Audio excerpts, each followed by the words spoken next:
છેલ્લે લાસ્ટ આપણે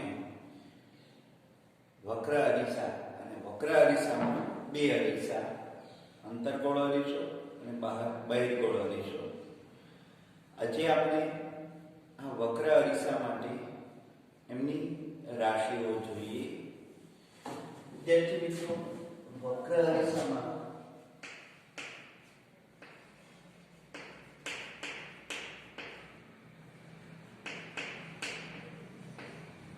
તેના પ્રાચલો જણાવો. અહીંયા વક્ર અરીસામાં અંતર્ગોળ અરીસો ધ્યાનમાં લઈએ. વક્ર અરીસામાં અંતર્ગોળ અરીસો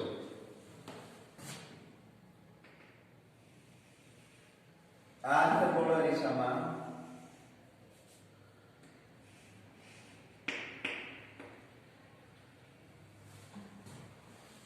અંતર્ગોળ અરીસાની વક્ર સપાટી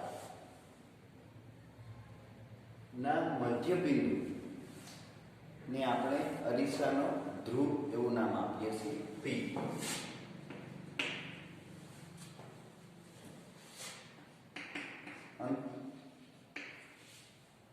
વક્ર અરીસા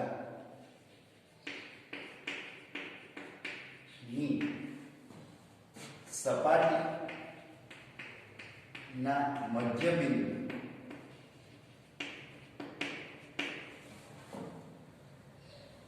ધ્રુવ એવું નામ આપવામાં આવે છે. અરીસાનો ધ્રુવ પી, પોલ પી કહેવામાં આવે છે. અહીંયા બહિર્ગોળ અરીસો લઈએ ધ્યાનમાં. તો એની બહારની સપાટી પર આવર્તક હોય. અહીંયા એ ધ્રુવ પી આપણને જોવા મળે છે. ત્યારબાદ વિદ્યાર્થી મિત્રો, વક્રતા કેન્દ્ર.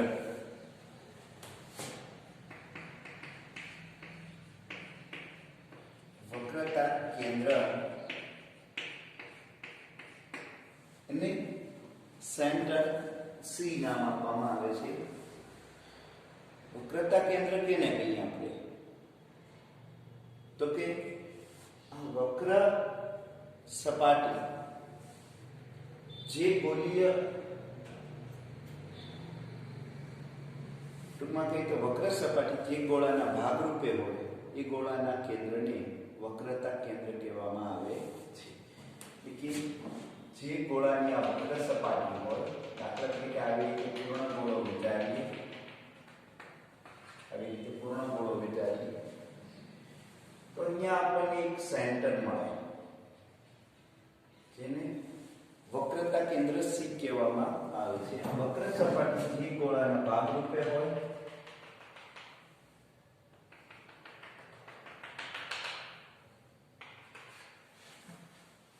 અથવા જે ગોળામાંથી વક્ર સપાટી તૈયાર કરવામાં આવે તે ગોળાના કેન્દ્રની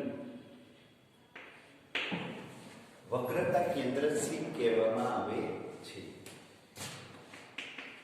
વક્ર સપાટી જે ગોળામાંથી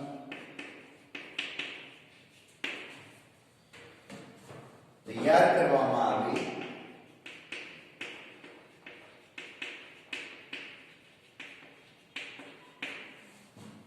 તે ગોળાના કેન્દ્રની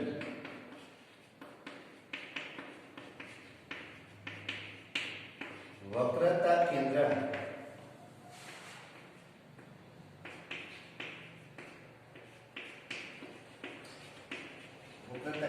સી કહે છે. ત્યારબાદ વિદ્યાર્થી મિત્રો, વક્રતા કેન્દ્ર સી અને પી વચ્ચેનું જે અંતર છે એને આપણે વક્રતા ત્રિજ્યા આર કહીએ. ધ્રુવ અને પી વચ્ચેનું અંતર એને વક્રતા ત્રિજ્યા આર કહેવામાં આવે છે.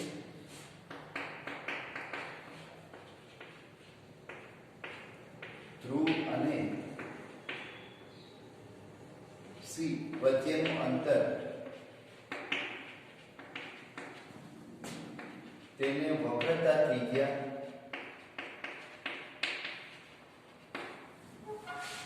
R કહે છે.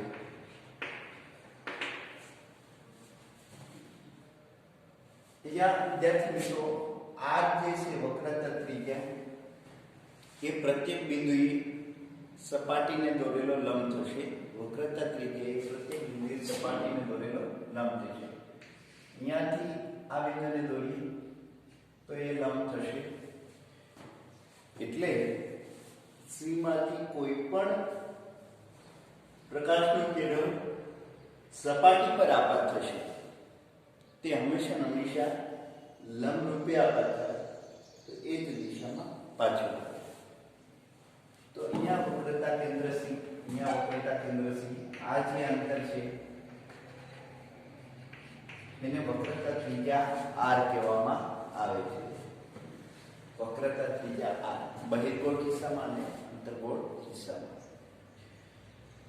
ત્યારબાદ મુખ્ય કેન્દ્ર ધ્યાનમાં લઈએ તો મુખ્ય કેન્દ્ર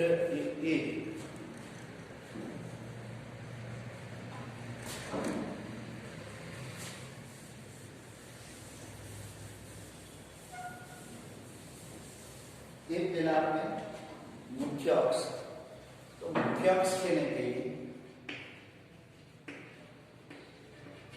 તો મુખ્ય અક્ષ એને કહીએ આપણે વક્રતા કેન્દ્ર C અને ધ્રુવ P માંથી પસાર થતી વક્ર સપાટીને લંબ વક્રતા કેન્દ્ર અને P માંથી પસાર થતી મુખ્ય અક્ષને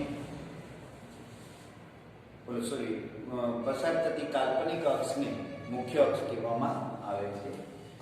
તો આવી રીતે વક્રતા કેન્દ્ર C અને ધ્રુવ P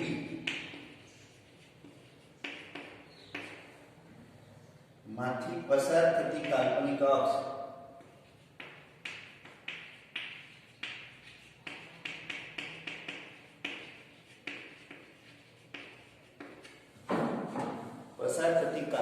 અક્ષને મુખ્ય અક્ષ કહેવામાં આવે છે.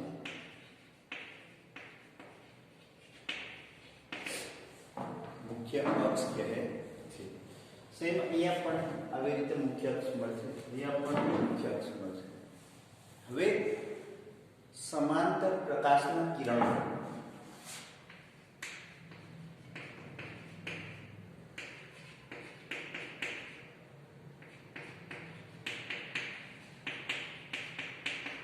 સમાંતર પ્રકાશની કિરણોને પેરેક્સિયલ રેઝ કહેવામાં આવે છે. પેરેક્સિયલ રેઝ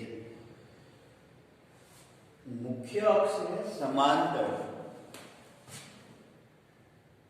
અને નજીકના લંબ અંતરે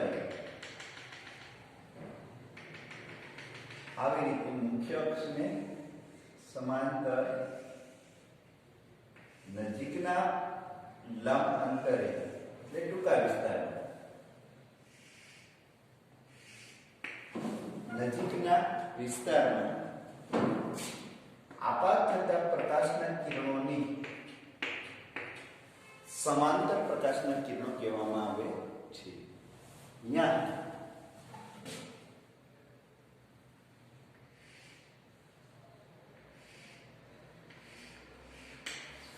મુખ્ય અક્ષની સમાંતર અક્ષથી નજીકના લંબ અંતર સુધી એટલે નજીક દૂરના લંબ અંતરે મુખ્ય અક્ષને સમાંતર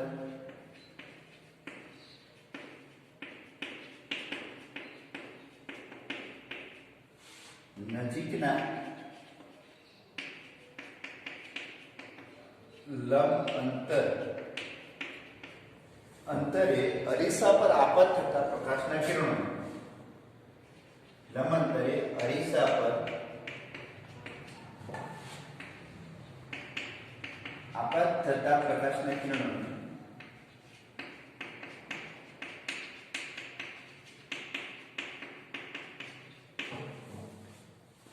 નજીકના લંબ અંતરે અરીસા આપાત થતા પ્રકાશના કિરણોને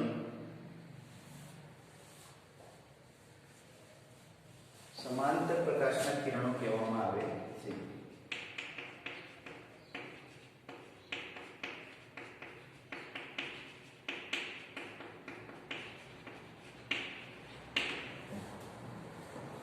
મુખ્ય અક્ષને લંબ મુખ્ય અક્ષને સમાંતર સપાટીને લંબ આપાત થતા પ્રકાશના કિરણોને સમાંતર પ્રકાશના કિરણો કહેવાય, પેરેક્સિયલ રેન્જ કહેવામાં આવે છે. અહીંયા આપણને આ પેરેક્સિયલ રેન્જ મળે છે. વિદ્યાર્થી હવે મુખ્ય કેન્દ્ર ધ્યાનમાં લઈએ. મુખ્ય કેન્દ્ર તો મુખ્ય કેન્દ્રમાં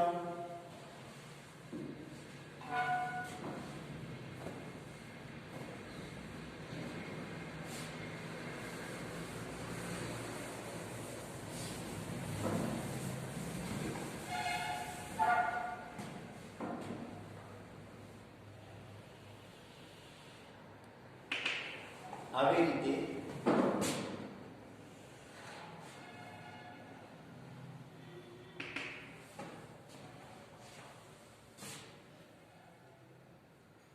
वक्रता केंद्र से ध्रुव P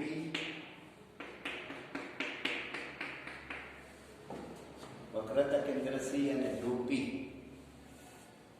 वे समांतर प्रकाशના કિરણો આપણે અરીસા ઉપર આપાત કરીએ. અરીસા પર આપાત થતા પ્રકાશના કિરણો સમાંતર આપાત કરીએ અને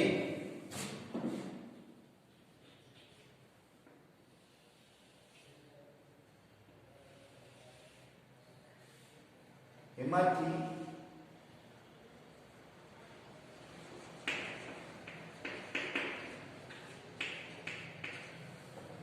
આપાત થતા પ્રકાશના સમાંતર કિરણો પરાવર્તન પામી મુખ્ય અક્ષ પર જે બિંદુએ કેન્દ્રિત થાય એને મુખ્ય કેન્દ્ર કહેવામાં આવે છે. અંતર્ગોળ અરીસાના કિસ્સામાં કેન્દ્રિત થાય, બહિર્ગોળ અરીસાના કિસ્સામાં આપાત થતા સમાંતર પ્રકાશના કિરણો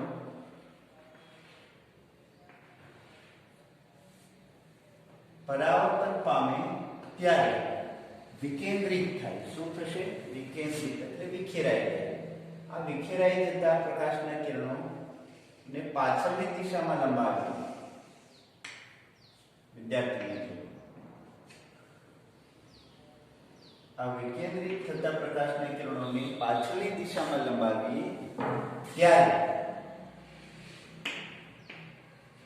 વિકેન્દ્રિત થતા પ્રકાશના કિરણો ને પાછળની દિશામાં લંબાવતા મુખ્ય અક્ષ પર જે બિંદુએ કેન્દ્રિત થશે એને આપણે મુખ્ય કેન્દ્ર F કહેવામાં આવે છે. તો બંને કિસ્સામાં મુખ્ય કેન્દ્રમાં કેન્દ્રિત થાય છે પ્રકાશના કિરણોમાં વિકેન્દ્રિત થાય છે. એટલે આને અપસારી અને અભિસારી એવી રીતે બે અરીસાઓના નામ આપવામાં આવે છે.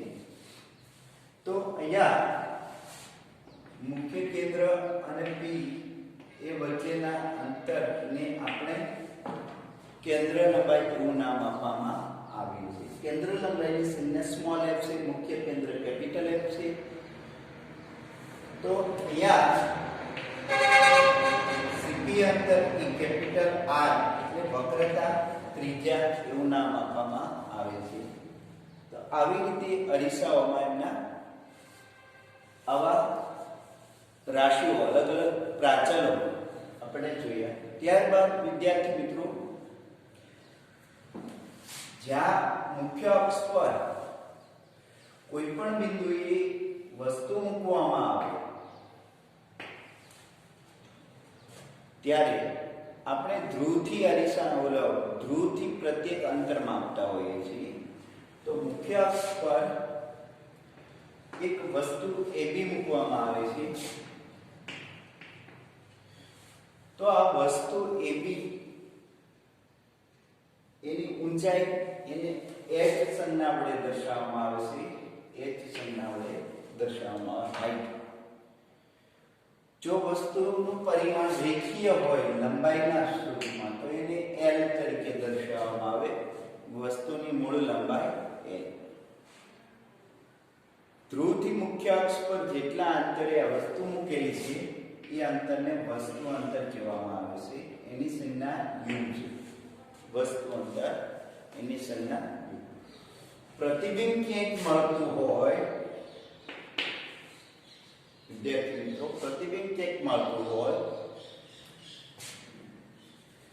તો પ્રતિબિંબ a ડેશ b ડેશ સ્વરૂપે દર્શાવીએ અને એની હાઈટ ને આપણે h ડેશ સ્વરૂપે દર્શાવીએ.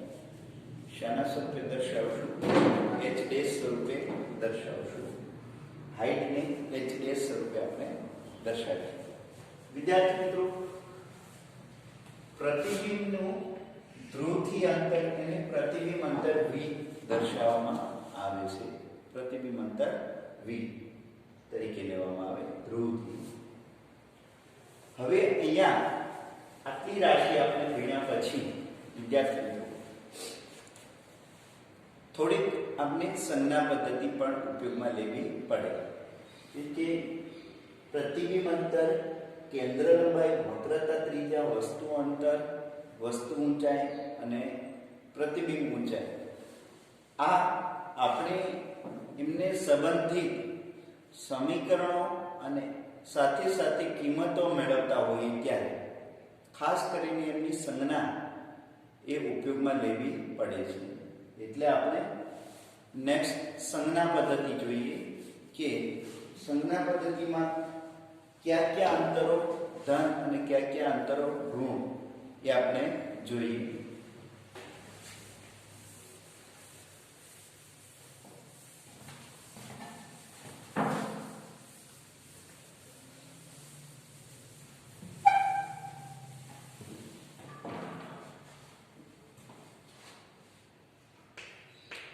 સંજ્ઞા પદ્ધતિ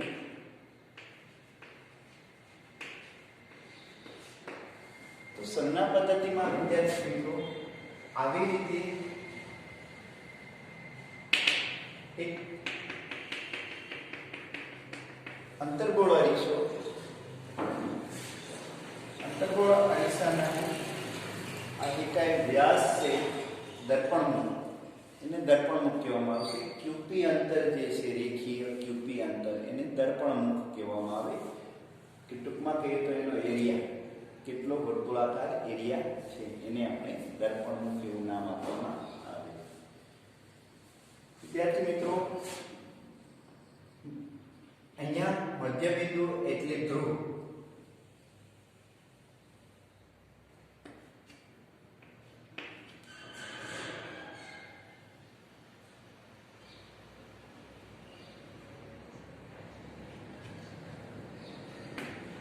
હવે ધ્રુવમાંથી એક કાર્ટેશિયન યામ પદ્ધતિ વિચારીએ તો વિદ્યાર્થી મિત્રો, કાર્ટેશિયન યામ પદ્ધતિમાં ઉદ્ગમ બિંદુ એને આપણે ધ્રુવ તરીકે લઈએ તો આ જે કંઈ મળશે એ x અક્ષ, ઉપર જે કંઈ મળશે એ y અક્ષ. y અક્ષમાં ઉપર પ્લસ y, નીચે માઇનસ y. પ્લસ y વડે દર્શાવીએ, માઇનસ y વડે દર્શાવીએ, x અને x ડેશ તરીકે લઈએ. જેથી તો પહેલું એક અંતર્ગોળ અરીસાના કિસ્સામાં આપાત થતા પ્રકાશના કિરણો એ ધન x દિશામાં,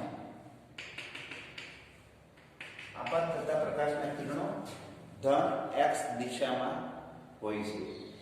ત્યારે પહેલો નિયમ આપણો એ છે સંજ્ઞા પદ્ધતિમાં, વક્ર અરીસાના કિસ્સામાં કે કોઈ પણ અરીસાના કિસ્સામાં બધા જ અંતરો વક્ર અરીસો અથવા કોઈ પણ અરીસાના કિસ્સામાં બધા જ અંતરો ધ્રુવથી માપવામાં આવે છે.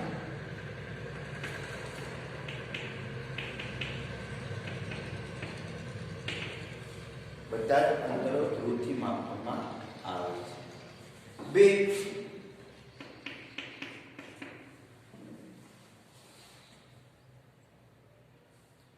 વિદ્યાર્થી મિત્રો, આપાત પ્રકાશની દિશાના અંતરો ધ્રુવથી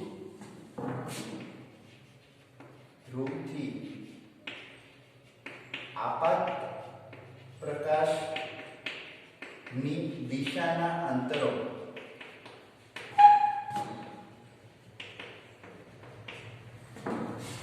ધન લેવામાં આવે છે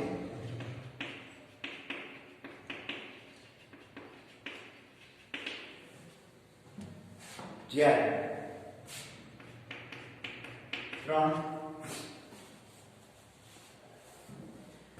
ધ્રુવથી આપાત પ્રકાશની વિરુદ્ધ દિશાના અંતરો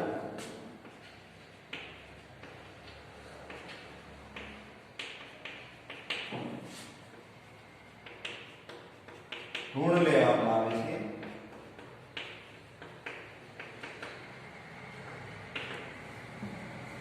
ધ્રુવથી આપાત પ્રકાશની વિરુદ્ધ દિશાના અંતરો ઋણ લેવામાં આવે છે.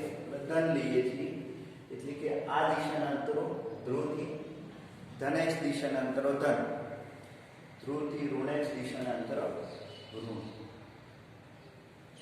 સેમ અંતર્ગોળ અરીસાના બહિર્ગોળ અરીસાના કિસ્સામાં કેવું થશે?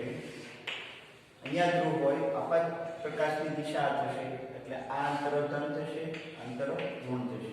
ઉપરના અંતરો ધન થશે, નીચેના અંતરો ઋણ થશે. એટલે ધ્રુવમાંથી એક કાર્ટેશિયન નિયમ પદ્ધતિ વિચારીએ તો આપણે કાર્ટેશિયન નિયમ પદ્ધતિમાં ધન દિશામાં હંમેશા ધન અંતરો મળશે, ઋણ દિશામાં અંતરો ઋણ મળશે. સેમ એવી રીતે પ્લસ વાય દિશામાં અંતરો પ્લસ એટલે કે વસ્તુની ઊંચાઈ પ્લસ, જો પ્રતિબિંબ ઉલટું મળતું હોય તેની ઊંચાઈ માઇનસ. ત્યારબાદ આપણે એવું કહીએ કે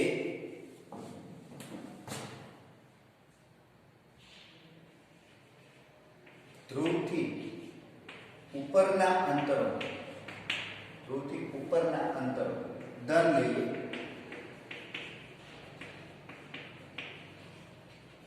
અને નીચેના અંતરો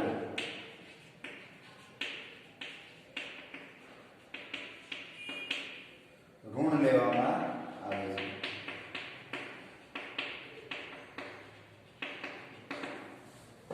ધ્રુવથી ઉપરના અંતરો ધન અને નીચેના અંતરો ઋણ લેવામાં આવે છે. તો અહીંયા આ સંજ્ઞા પદ્ધતિ ઉપયોગમાં આપણે લેવાની રહેશે, એ ખાસ ધ્યાનમાં રાખીએ. ત્યારબાદ અરીસા દ્વારા મળતા પ્રતિબિંબો માટે જરૂરી પ્રકાશના કિરણો કેટલા? તો કે વસ્તુ પરથી મિનિમમ 2 અથવા 2 કરતા વધારે મિનિમમ 2 પ્રકાશના કિરણો વસ્તુ પરથી અરીસા ઉપર આપાત થાય અને અરીસા દ્વારા પરાવર્તન પામી જે બિંદુએ કેન્દ્રિત થાય ત્યાં પ્રતિબિંબ તૈયાર થાય. એટલે પ્રતિબિંબ મેળવવા માટે મિનિમમ 3 અથવા એના કરતા વધારે પ્રકાશના કિરણો હોય તો પ્રતિબિંબ મેળવી શકાય છે. તો એ પ્રતિબિંબ કઈ રીતે મળે એ આપણે જોઈએ. વક્ર અરીસાના કિસ્સામાં સંજ્ઞા પદ્ધતિ ધ્યાનમાં લીધા બાદ પ્રતિબિંબ માટે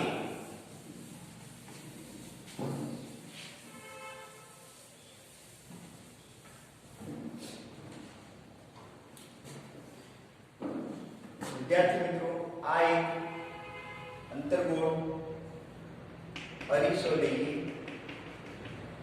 અંતર્ગોળ અરીસા માટે આ ધ્રુવ P લઈએ, એક વક્રતા કેન્દ્ર C અને P એક F લઈએ. F એટલે મુખ્ય કેન્દ્ર, વક્રતા કેન્દ્ર C. હા, CP ના મધ્ય બિંદુમાં જ F હોય છે એટલે એક સંબંધ એ પણ મળે, વક્રતા ત્રિજ્યા એ કેન્દ્ર લંબાઈની બમણી હોય અથવા જે તે અરીસાની કેન્દ્ર લંબાઈ એ વક્રતા ત્રિજ્યાની અડધી હોય છે. આગળ પર આપણે જોઈશું. હવે પહેલું એક, જો વસ્તુ પરથી આવતું પ્રકાશનું કિરણ પહેલું તો એક અનંત અંતરે હોય, વસ્તુ અનંત અંતરે હોય ત્યારે એમની પરથી આવતા પ્રકાશના કિરણો હંમેશા સમાંતર જ હોય. કેવા હોય? સમાંતર. વસ્તુ પરથી આવતા પ્રકાશના સમાંતર પ્રકાશના કિરણો એટલે કે અનંત અંતરેથી આવતા પ્રકાશના કિરણો એ પરાવર્તન પામે ત્યારે હંમેશા મુખ્ય કેન્દ્રમાંથી પસાર થાય. હંમેશા મુખ્ય કેન્દ્રમાંથી પસાર થાય. એ ખાસ ધ્યાનમાં રાખો. એટલે એક આ પ્રકાશનું કિરણ ગતિનું છે. ત્યારબાદ જો એનાથી વિરુદ્ધ કે કોઈ પણ વસ્તુ પરથી આવતું પ્રકાશનું કિરણ જો કેન્દ્રમાંથી પસાર થતું હોય અને અરીસા ઉપર આપાત થાય. પરિવાર કહીએ ધ્યાન આપીએ. કોઈ વસ્તુ પરથી આવતું પ્રકાશનું કિરણ મુખ્ય કેન્દ્રમાંથી પસાર થઈ અને અરીસા ઉપર આપાત થાય ત્યારે હંમેશા એ પરાવર્તન પામે ત્યારે સમાંતર જ હોય. પરાવર્તન પામે ત્યારે કેવું હોય? સમાંતર જ હોય. આ એક ખાસ અગત્યની બાબત ધ્યાનમાં રાખવી. ત્યારબાદ ત્રીજી બાબત કે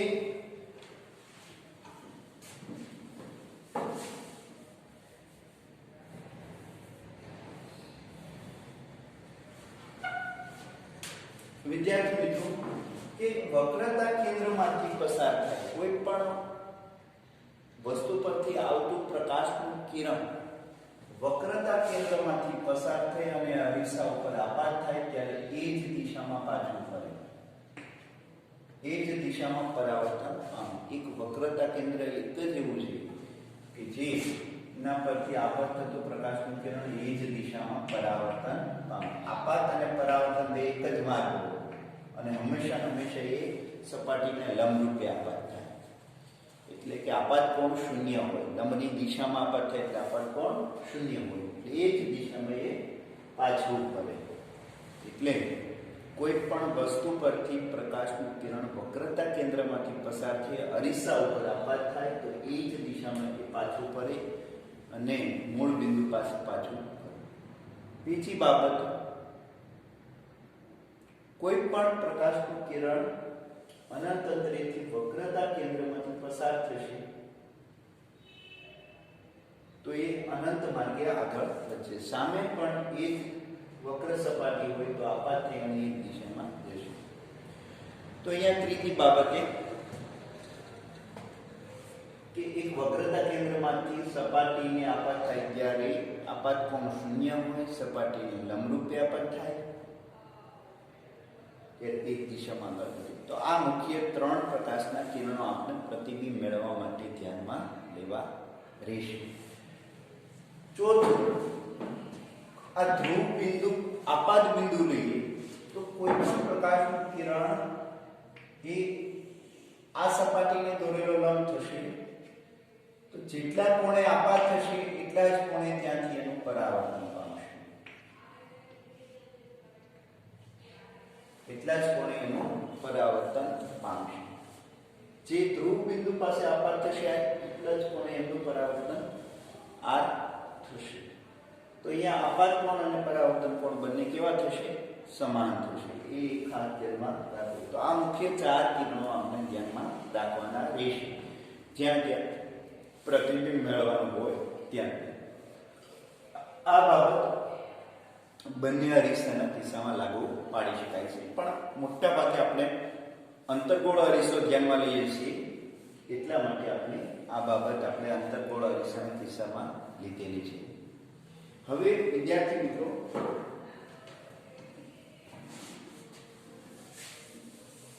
પહેલું આપણે એ લઈએ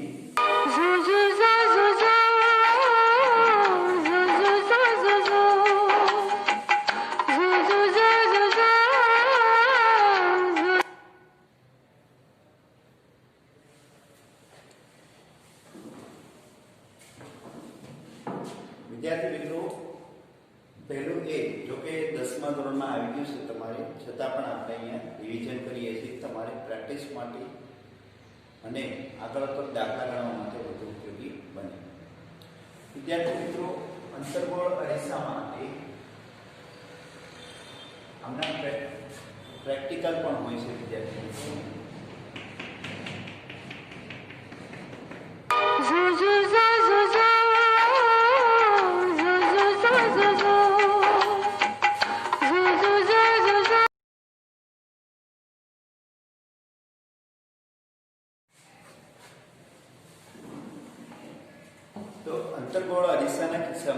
વસ્તુ ક્યાં ક્યાં આપણે મૂકીએ તો એનું પ્રતિબિંબ ક્યાં મળે એ. તો પહેલું તો એક વિદ્યાર્થી મિત્રો, અનંત અંતરે વસ્તુ હોય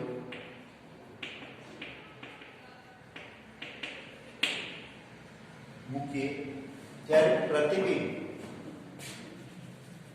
મુખ્ય કેન્દ્ર પાસે મળે અને પ્રતિબિંબનો પ્રકાર જો આપણે જોઈએ તો નાનું, ઉલટું અને વાસ્તવિક. નાનું, ઉલટું અને વાસ્તવિક મળે. મુખ્ય કેન્દ્ર પાસે પ્રતિબિંબ વસ્તુ અનંત અંતરે હોય ત્યારે. બે,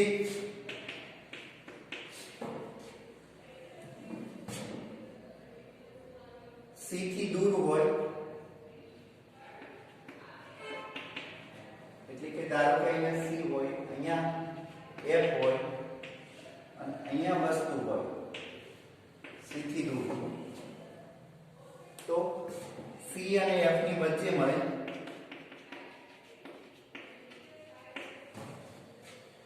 ત્યારે એમાંય પણ નાનું, ઉલટું અને વાસ્તવિક. આ ખૂબ નાનું મળે. પછી એ થોડુંક મોટું થશે એટલે કે આવું આ રીતે મળે. ત્યારબાદ 3 સી પર હોય ત્યારે સી પર જ પ્રતિબિંબ મળે, વસ્તુ જેવડું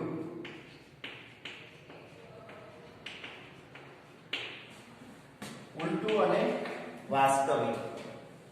અહીંયા આપણી વસ્તુ સી પર મૂકી તો પ્રતિબિંબ સી પર જ મળશે, વસ્તુ જેવડું જ ઉલટું અને વાસ્તવિક. ત્યારબાદ સી અને એફ ની વચ્ચે હોય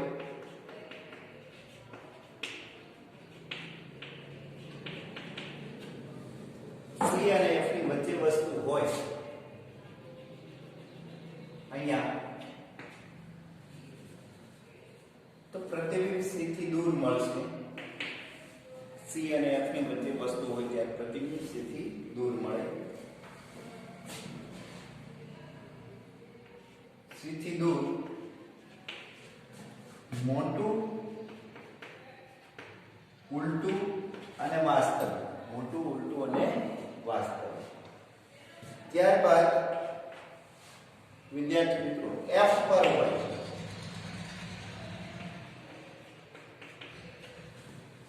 ત્યારે અનંત અંતરે વસ્તુ મળે.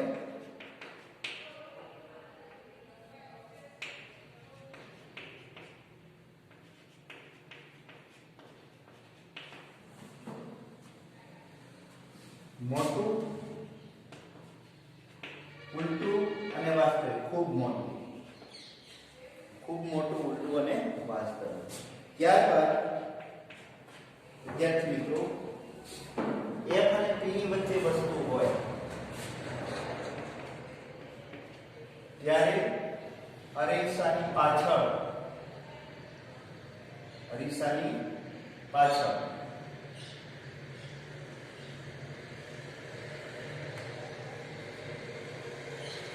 આવી રીતે પ્રતિબિંબ મળશે.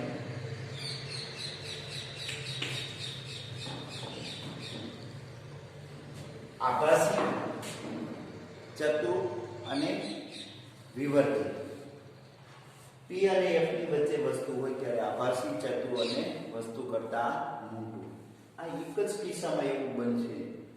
અંતર્ગોળમાં આભાસી પ્રતિબિંબ હંમેશા ત્યારે જ મળે વસ્તુ પી અને એફ ની વચ્ચે હોય ત્યારે જ આપણને આભાસી પ્રતિબિંબ મળે, અન્યથા આભાસી પ્રતિબિંબ મળે નહીં. વિદ્યાર્થી એ ખાસ એક ધ્યાનમાં રાખજો. અહીંયા આ રીતે આપણને પ્રતિબિંબો અલગ અલગ મળશે. બહિર્ગોળ અરીસાના કિસ્સામાં આપણે જોઈએ તો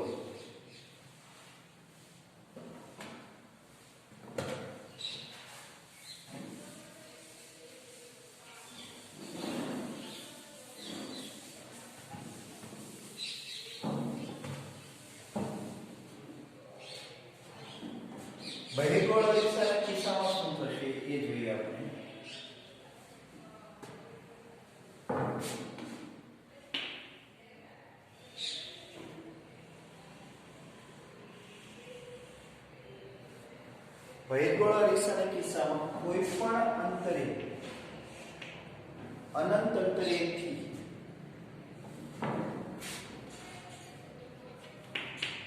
આ F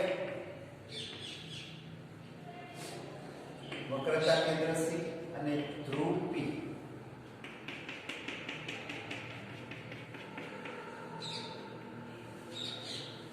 અનંત અંતરેથી વસ્તુ પરથી આવતા પ્રકાશના કિરણો એ મુખ્ય કેન્દ્ર પર પ્રતિબિંબ આપશે. ક્યાં આપશે? કે મુખ્ય કેન્દ્ર પર પ્રતિબિંબ આપશે. પહેલું અનંત અંતરે વસ્તુ હોય ત્યારે પ્રતિબિંબ મુખ્ય કેન્દ્ર પર મળશે.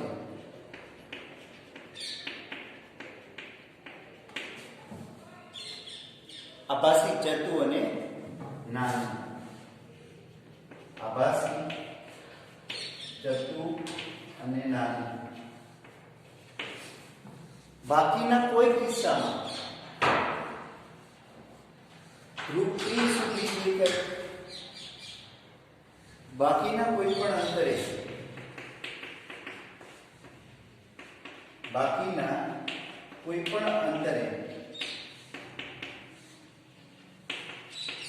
કે અહીંયા મૂકો કોઈ પણ અંતરે વસ્તુ હોય ત્યારે મુખ્ય કેન્દ્ર અને ધ્રુવ વચ્ચે પ્રતિબિંબ મળે. મુખ્ય કેન્દ્ર અને ધ્રુવ વચ્ચે પ્રતિબિંબ મળે. એમાં આભાસી ચતુ અને વસ્તુ કરતા નાનું જ હોય છે. આભાસી આ ખૂબ નાનું હોય, ચતુ અને નાનું મળે છે.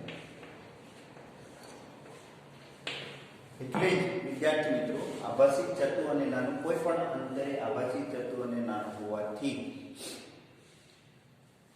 આ ખૂબ મોટા અંતર અત્યારે ખૂબ નાનું હોય, પછી ધીમે ધીમે થોડુંક મોટું મળે છે, પણ છતાંય વસ્તુ કરતા તો નાનું જ હોય છે. એ આ એક લાક્ષણિકતાના કારણે બહિર્ગોળ અરીસાનો ઉપયોગ આપણે વાહનોમાં કરીએ છીએ કે દૂરના અંતરે વાહન હોય ત્યારે એનો પ્રતિબિંબ આપણને P અને F ની વચ્ચે મળે અથવા F પર મળે, આભાસી મળે, ચતુ મળે ને નાનું. પછી ધીમે ધીમે આપણી તરફ વાહન આવતું હોય ત્યારે આપણે અરીસામાં જોઈએ ત્યારે જેમ જેમ નજીક આવતું હોય ત્યારે ઝડપથી આવતું દેખાશે અને સાથે સાથે ચતુ અને મોટું દેખાશે, પણ એ વસ્તુ કરતાં ક્યારેય મોટું હશે નહીં.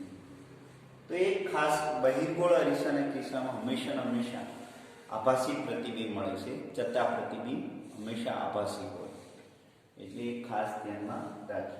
તો આ રીતે આપણે પ્રતિબિંબો બહિર્ગોળ અને અંતર્ગોળ અરીસાના કિસ્સામાં મળે છે. ત્યારબાદ વિદ્યાર્થી આપણે